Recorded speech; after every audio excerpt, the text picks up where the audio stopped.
Because of the coronavirus pandemic and social distancing, I spoke with Nicol from my home outside of Washington, D.C. So Nicol, I find this whole subject matter fascinating because I always think of people as being racist and discrimination starting with people. I never thought of it as you could get on your computer and there'd be discrimination there too, or bias, I guess is the better word. Talk to us about it, because I don't think people recognize this. Yeah, I think that people think for some reason, right, that computers don't discriminate, right? I think that they think that you turn on a computer and all of a sudden the things that you see, the things that you order, the movies that you watch are automatically, rendered back to you or delivered back to you based on some unicorn in the sky, that the computer is actually pulling from. But the reality is that computers are programmed by people, and people are fallible. And we as individuals come with our values, our norms, our principles. We come with the DNA of our experiences. And those experiences and those values actually impact the way that we program models that get delivered on computers. So I often share the story about how I like black boots and black shoes and how I order tons of them. And a computer is very good to me in terms of an algorithm because they just serve me back those ads. But when, models piece together that I'm not just a shoe lover, but I may also be African American because of the magazines that I may read, or I may be a woman because of the types of products that I buy, they put that together. And as a result of putting it together, I may then start to receive higher interest credit card offers, or I may be excluded from seeing particular ads because that's not what the profile is telling the model. And so I think we have to understand that, we're in an age where every part of our DNA seeps into those spaces in which we touch. And science and math are one of those areas, which is why I like speaking about this as a sociologist who is not often invited to the dinner table when it comes to talking about computers and engineering. So when did you start to piece all of this together? Because I think this is, like I said, it's fascinating, but I don't think it's top of mind. Most people aren't thinking about this. So were there tells along the way where you started to say, hey, wait a minute, this doesn't... It's interesting. I am a person who works in policy, and I'm a person who works in policy around equitable access to technology for all people. I've come out of the civil rights movement, not necessarily in age, but in terms of memory. I'm a person who believes in social justice. And I found, for example, in just things that I do on the computer, that there was either, a plethora or a dearth of access to the information that I cared about. So I found, for example, like I would watch a movie and I like particular types of African-American dramas. Well, after I watched all of the African-American dramas available, there was nothing else for me to watch, right? So I was sharing with somebody, I was like, how do we solve that? Because obviously the computer has recommended every possible movie that is part of my genre. And then it dawned on me when we started to think about bias and discrimination, that we started to see things happen in like 2000s, early 2000s, mid 2000s, where people would do very innocuous Google searches, let's just say. And one Google search that caught my attention was a person was searching for primates. And in their search for primates, it delivered back results of African-American faces. And for a person who is a sociologist who has tracked how systemic inequality is rooted in history and is rooted in systems of oppression, that disturbed me. And as a person who believes in equal civil rights and, equality for all, I had to figure out where this came from. And that really started my journey as an individual who was finding that, I was sort of fenced into particular content based on what the computer knew about me. But it also the fact that there are people who are denied loans, or people who are not seeing ads for housing, or individuals whose, search of credit, for example, delivers back content that will never allow them to reach equity in terms of wealth. And so for me, that became, I think, a journey on how do we democratize new technology and emerging technology.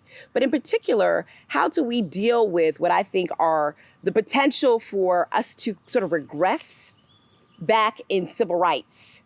I have to share another thing that really disturbed me was in the 2016 election when African Americans and other people of color were delivered ads that essentially were designed to suppress their vote. That also piqued my interest on what were we not paying attention to in the digital space that was creating not just bias, but now, straight out racism that I think, again, would, encroach upon the civil liberties that certain groups have already, worked hard to litigate.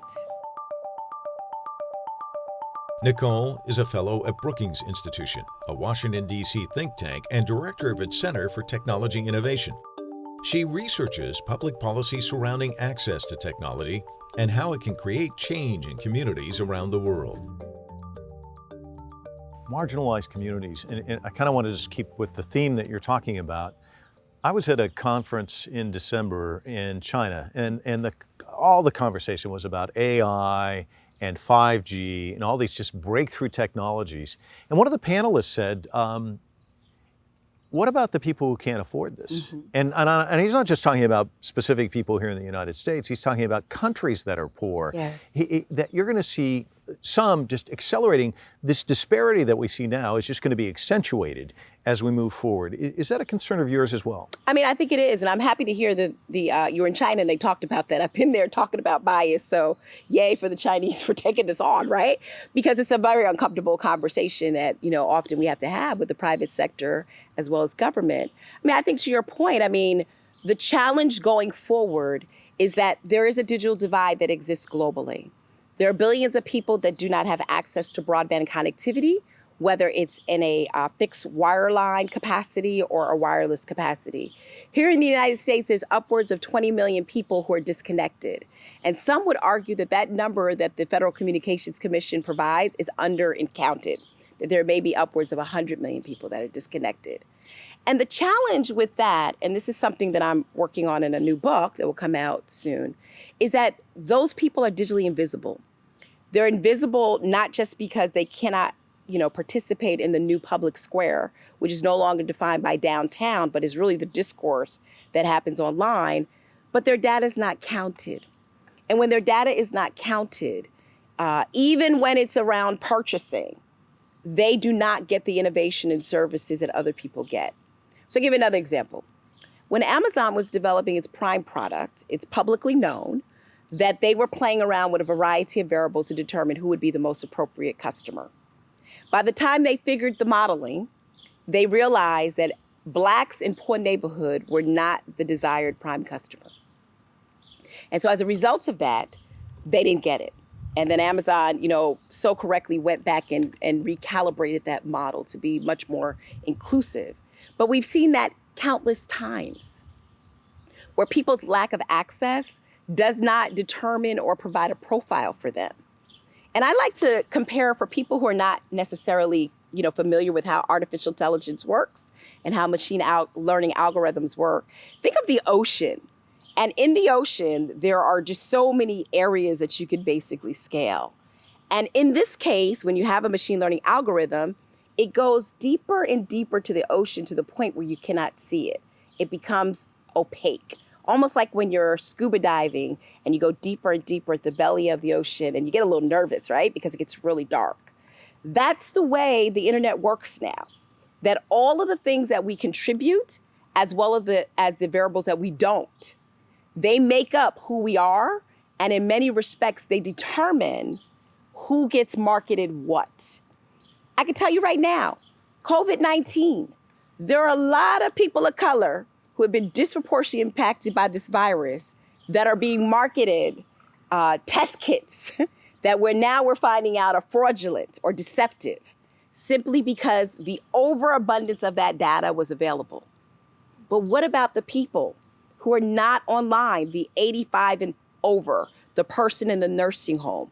That data that could be used for good cause, they're not counted. And I think that's the sort of the existential threat of the internet, that we've created such powerful bodies of quantitative modeling that we can do the same thing that we can do in society in a much more subtle way, that it's disturbing, right? When you don't have inclusivity in the workplace. And honestly, you don't have sociologists like myself sitting with engineers trying to make them honest when they talk about, will this generate some type of systemic oppression or systemic inequality? Sparked by social protests over systemic racism, the U.S. tech industry is laying out concrete plans to hire more minorities. But the vows of improved representation are nothing new. Tech companies have made big promises with small gains before. It's interesting. I was reading a piece in preparation for this in USA Today. I think it was in 2018. A black employee at Facebook who said, "I've got to leave and I've got to just kind of," and you start looking at the makeup of the people, and then you look at the makeup of the content. There's a linkage there, isn't there? There is, and I actually sat on a congressional hearing with that guy. Oh. I had read his Medium article, and then I was called to testify before the House Energy and Commerce Committee, Subcommittee on Internet, and he was there, and I was like, I am a fangirl because I had read his article, and I think it confirmed the fact that the way that you get at diversity is that you have to start at the top. You have to integrate those voices into the decision making. So, for example, some of the searches that I referenced the primate search. There was another search that happened where someone put in happy teenagers. It delivered back white teenagers smiling and black teenagers with mugshots. And in many of those cases, what you read about is that the developer says they didn't know.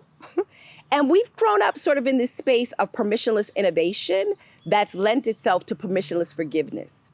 Oh, I'm sorry, I didn't know that if I didn't tag this appropriately, that it would deliver back pictures of gorillas. Oh, I wasn't really clear that the way that the algorithm sort of searches the internet, that it was going to bring back black kids with mugshots. And these mistakes have, I think, a historical underpinning that's uncomfortable. And it's part of a past that's very traumatic. And so, I think diversity matters. You need someone sitting at the table to not necessarily check you when you're wrong, but to be part of the conversation that, maybe we shouldn't include. And this was something that recently happened just a year ago. There was an algorithm designed to help a health program determine what patients with chronic illness should be a part of it. And the variable that was used was not race. It was the amount of money that individuals invested in healthcare. And it doesn't take a rocket scientist to know that healthcare is unequal and access to healthcare is unequal. So what essentially landed up happening is that African-American patients with chronic illness who were highly deserving of being in that program were kicked out because they pay less for healthcare. And so when it went back to who's responsible, it was an apology. Well, we didn't know that variable would actually act as a proxy and deliver results where people who were deserving of that type of care weren't qualified. And I just think that when you're dealing with tech companies that have less than 10% of employees, either, in a decision-making capacity as a computer or data scientist or engineer, you're going to make those mistakes. And as these products become infiltrated in our daily lives, it is the responsibility of these companies to have inclusive and diverse workforces. Because we're not talking about products that, I can buy for my son, which is a robotics, contraption that he'll play with in his room that won't have an impact on the world. Well, maybe he will, I don't know, He may become the next scientist. I don't think he will, but, he might. But I think, for things like what we purchase, the financial services that we seek to, qualify for, the housing that we desire, we should have people at the table that are making sure that there will not be differential treatment or disparate impact on marginalized communities. What do you want? I didn't leave. Shortly after George Floyd's death, Armenian-American internet entrepreneur Alexis Ohanian announced he would resign as a board member of the social media website Reddit. He's married to tennis star Serena Williams, and he urged the board to fill his seat with a black candidate. And writing that new chapter in history is vitally important. And I want to ask you about this. The Reddit co-founder recently stepped down and he said, I want to be replaced by a black person. And so many people applauded that, but I don't think a lot of journalists said, well, wait, why aren't people at Facebook and Google doing the exact same thing? I mean, if it's great, it really is, but that's just one of these organizations in the Silicon Valley. And we know that there's an issue with Google and Facebook and all the others. There needs to be a sea change. And one person stepping down, while magnanimous, it's not enough, is it? No, and that's the challenge. I mean, there has been there's millions of dollars floating in the economy towards racial justice and social justice causes that have pretty much been around for 60 years. They now have become valuable investments. But I agree with you. I mean, I think until companies make the decision to put more people of color on their boards, or to place more people of color as decision makers, or to look at historically black colleges like Morgan State and North Carolina A&T, who are actually producing the highest number of black engineers in this country as partners versus, looking at them as programs, we're not going to get anywhere. I mean, I applaud every corporation, and I'll say it because that's just who I am, because I'm a sociologist and we speak like this, who is sort of applauded. I applaud them on the basis of their recognition of white guilt that is now suggesting to them that we didn't do enough. But white guilt didn't do a lot. It's not going to do a lot to change the ecology and the institutional organization of this country. They need to use their voices to make that internal change and use it as an inflection point to actually do something different. A friend of mine, her company had like the talk. So she put it on Facebook about how they had this company-wide Zoom and everybody was on there. And then within 5 minutes, there were all of these very explicit racial comments on the chat. And the manager who had put this together was so embarrassed because while they're having this conversation around racial equity, someone was still putting in really horrible, notes about, why are we doing this? And I think, it starts with all of us. And honestly, it doesn't start with the people who have been oppressed. It doesn't start with the Native Americans. It doesn't start with the African Americans. It doesn't start with the Latinos. It starts with white America understanding that the reason why we're here is because we haven't done a serious look at who we are as a country and how we got here. It's almost like being in a bad relationship and you're in a relationship with a guy who never decides to go to therapy, even though they know they're the problem, right? And you stay with that person thinking that all of the gifts, the $100 million investment by company X, and all of the accolades and the empathy, which are the signs and the partnerships and I want to be your friend. Are you okay? I got a lot of those, right? Are going to make a difference. And they will, behaviorally, they may change the mindset of people who, did not realize just how deep this was. But, I'm here to tell you, if people cared about solving racial unrest, they would have an equal appreciation and an equal investment about solving this pandemic. And they would wear masks because that's become polarized too, right? And so I think we've got to debunk white supremacy, privilege, colonization, systemic inequalities. And we got to kind of have this come to Jesus meeting where we all sit at the table, we decide we want to do something different and we want to start with us. The country's watching us right now. We are on display.